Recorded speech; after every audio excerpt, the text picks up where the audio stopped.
Grabe. May mga dala silang aso, tol. Grabe, bay.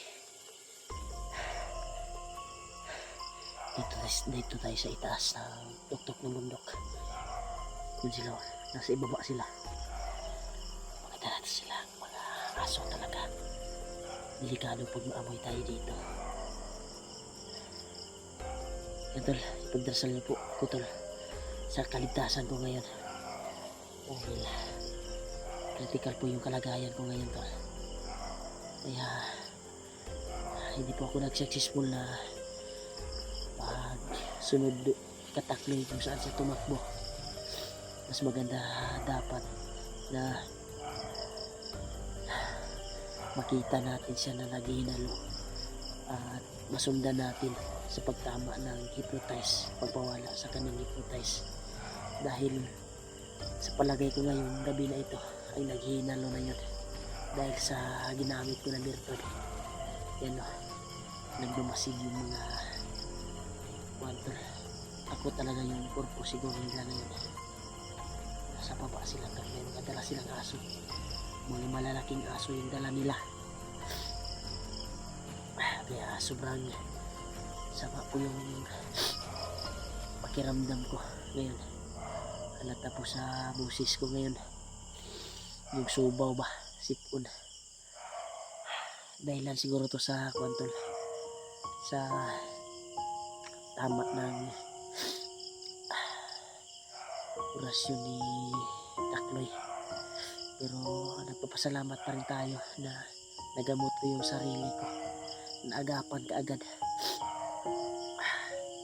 Grabe talaga yung inabot ko na subaw dito.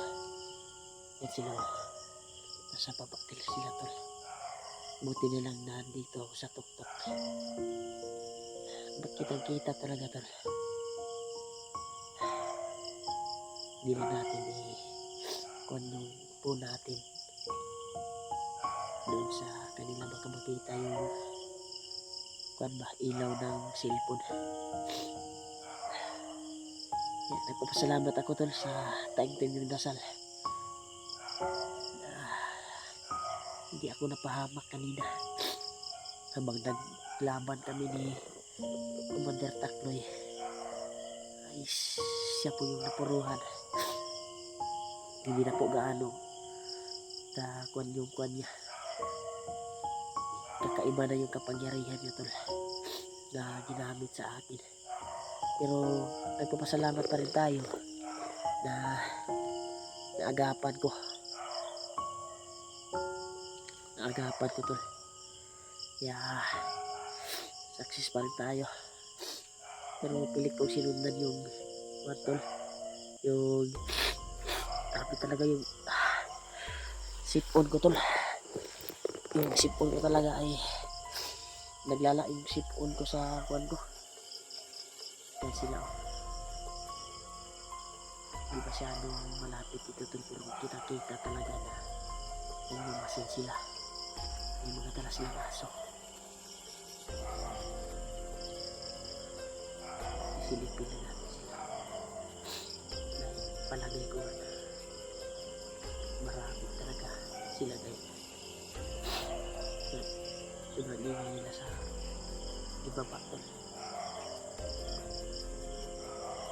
Baka nandiyan siguro si Commander Takloy ba. Buti lang nagbigay ng informasyon si Kotol,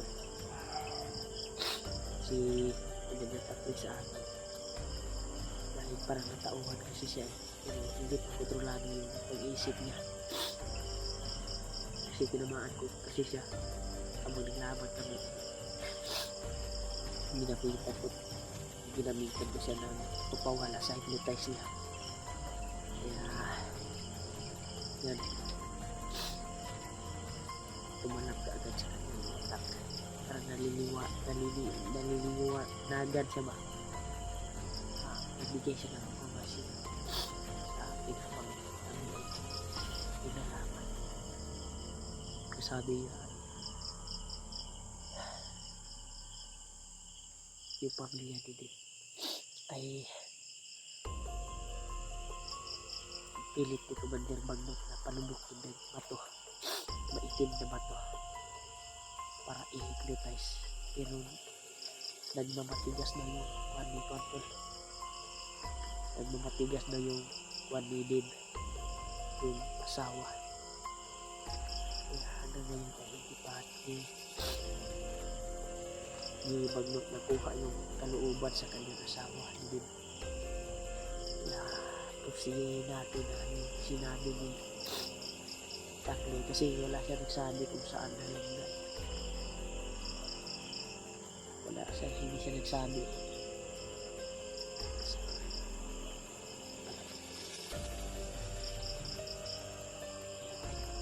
Nagmasin sila to. Dahil dyan kung gaano ka makikita dito tulad dito sa magkapal na kuwan ako dahon. Pero nag-ilaw ako, pero nasa loob ko magkapal na dahon. Napalimutan ako ng patahanan. So kung kita-kita ko sila sa mga hindi na natin itutok yung camera para ipakita nyo. Hindi pa rin nakita sa camera. Pero kita-kita may mga lalas na paso. Isip tayo ato ang ligi, ato ang camera dito. Pagka makita nila ang light sa camera ba. Dito ako sa loob ng makapal na kwarto. Damo. Kapalimutan ako.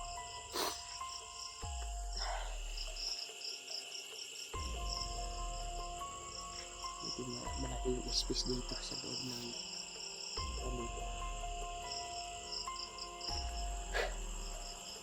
Kapasalamat pa rin tayo tol. Successful po yung pa natin. Natamaan natin yung si Commander Takle. Successful dapat kung nakita natin na naghihinalo at agapan natin yung hypnotize niya dahil biktima din siya tol sa ginawa ni Magnot. Nung ako ay nabihag, sila yung may hawak sa akin.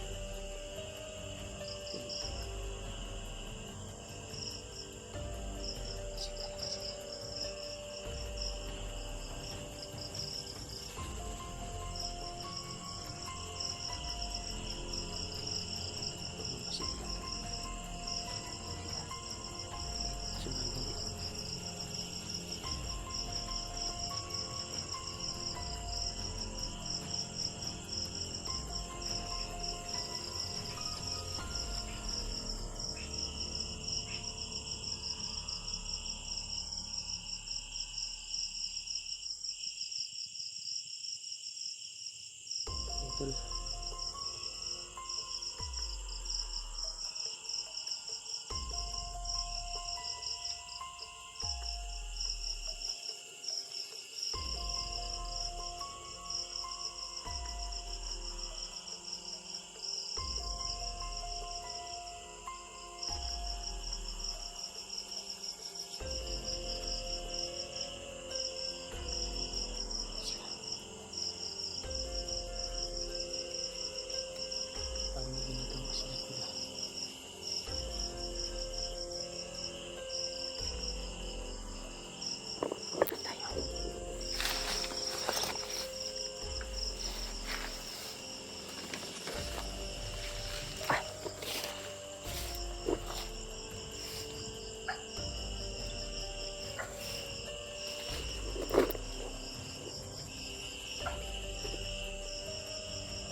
Dasal dito ako tol sa kaligtasan ko ngayon.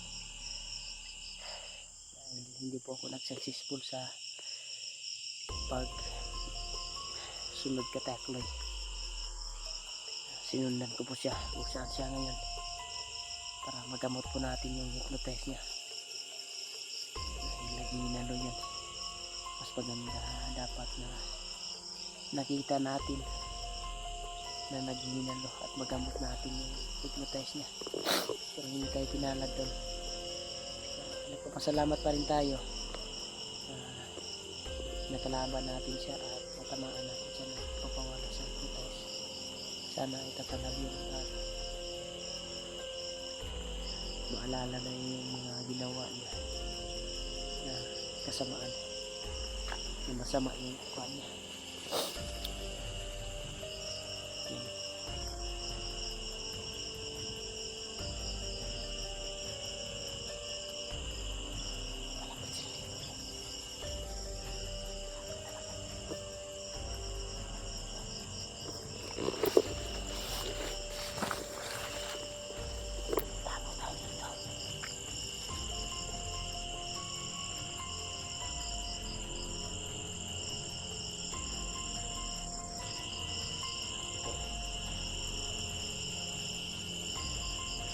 Hindi sila gaano kalapit yung tao. Nasa baba sila eh.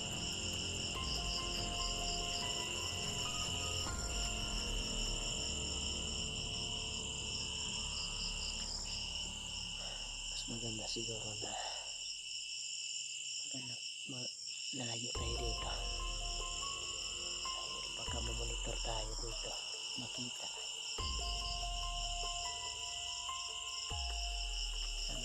Sana pagdarsan niyo po na makita ko na yung mga kasamahan ko. Napakadelikado kapag nag-iisa at baka matrap tayo, walang makatulong sa atin. Pagdarsan niyo po sa ako tol sa kaligtasan ko ngayon. Pagkita-kita na kami ang mga kasamahan ko para sabay namin ligtas yung mga ina niya.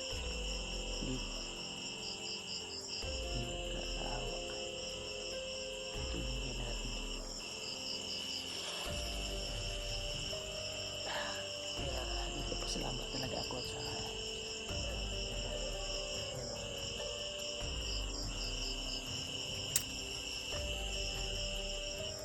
alerto translator sa bawat gabi na ito. Uy, nahanap siguro nila.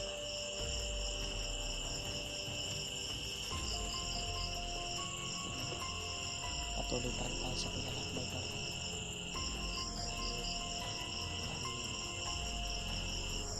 Yung kalaban, iwasan natin ang plano ko ngayon is sundan ko ba yung narinig ko na putok. Baka mga kasama ko ngayon, pero alerto tayo bawat hakbang dahil hindi natin alam, baka kalaban yung nagpahiring na ba, baka ma-sit up tayo kagaya ng muntik na akong huli nila. Pero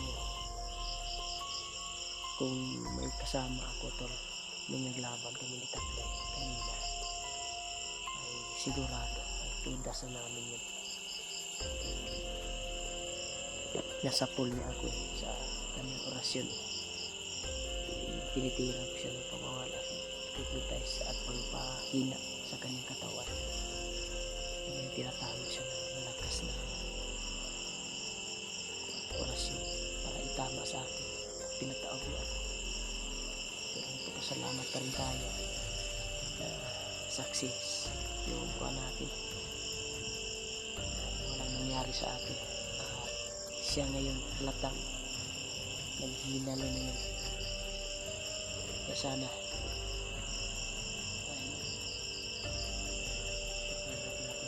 yung lungga niya kung saan siya tago para malukit natin at magamot natin yung hypnotize niya.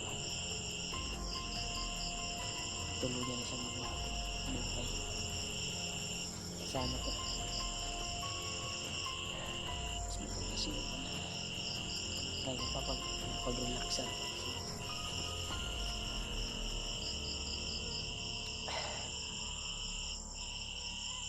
kaysa pilalakbay bukas. Pagising natin ng umaga, patuloy tayo para hanapin yung mga ibang kasama. Kaya pag-pray niyo po ako tol sa kaligtasan ko ngayon. Kasi hindi ayos yung kalagayan ko ngayon dito. Daming mga kalaban na kabantay. Hindi ako makakilos na maayos. Sana tol, ipag-pray niyo po ako sa gabi na ito. Sana makita ko yung kasamahan ko. Yung mga dalas lang aso. Mas maganda siguro i-off natin yung camera natin. Maghanap tayo ng maayos na area na pwedeng mapag-relax yung komportable tayo. Yan. Nagpapalaypay na dito yung mga aso to. Iwas muna ako sa area na ito para hindi tayo makita dahil kakaiba yung aso na dala nila. Malakas yung pangamoy. Yan.